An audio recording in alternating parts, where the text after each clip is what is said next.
Alright guys, I want to welcome you on another insane educational leg workout video.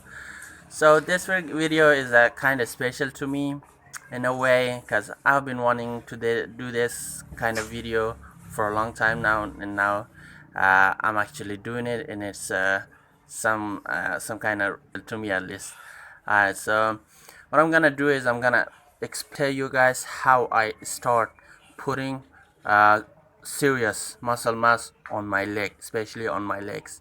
So I put it this way, guys. So whenever I start a workout, especially leg workout, I start off with some light weights to really isolate the muscles and get some blood in there and warm up the joints, as I'm doing here. This is actually my first warming set that I'm doing, and the dumbbells are not that heavy, and especially if you know uh, dumbbell squat is not really the tension is not really great on your quads, especially compared to barbell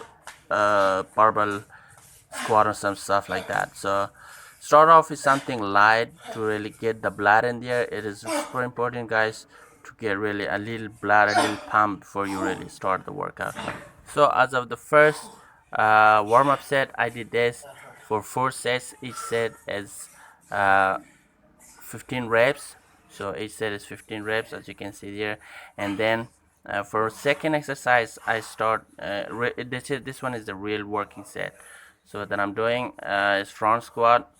And guys, the second thing you're gonna focus is the positioning of your feet. It is essential, guys, to really to activate the muscle of your leg before you start actually squatting. I always try to activate the muscle beforehand, before I start really working them. Here I try to, how am I activating the quads is I grab the ground with my toes as hard as I can, as I would grab the bar if I would do pull-ups to really activate the back, right? So the same, I do the same here. So I grab the ground as hard as I can to activate the quads muscle, and then work my way up from there. Because guys, remember, the bigger the pump, the bigger the stretch. The bigger the stretch, the more hyper in your muscle, and that means more muscle growth. So if you really keep the tension there as you grip the ground with your feet, and then keep the tension there for as long as you can, and then throughout your set you just keep the tension there, and then pump it up, and that causes to muscle to stretch out, and that causes hypertrophy. That means muscle breakdown in a really small molecular level, that your muscle goes through a stage of breakdown, and that really causes muscle growth. So yeah, guys, hypertrophy is the key here. And for the third exercise, we're doing this Jefferson squat. And here you really, this workout you should really add to your routine, because this workout is the best. Because when you do a lot of isolation workout, and here you really try to stretch the muscle out, especially for your inner thighs. This workout is the best, this exercise. So far it hits your glutes, your hamstring, your quads, your inner thighs. It is for all over your legs. So make sure to add this to your routine.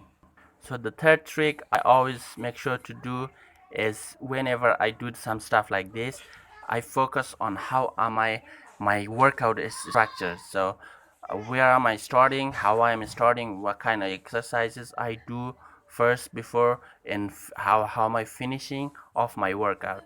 So what kind of workout I put in the middle, like here I'm doing this Jeff squat, and what is the purpose of it. So I always make sure to know what am I really hitting, what is my targets before I really start doing it.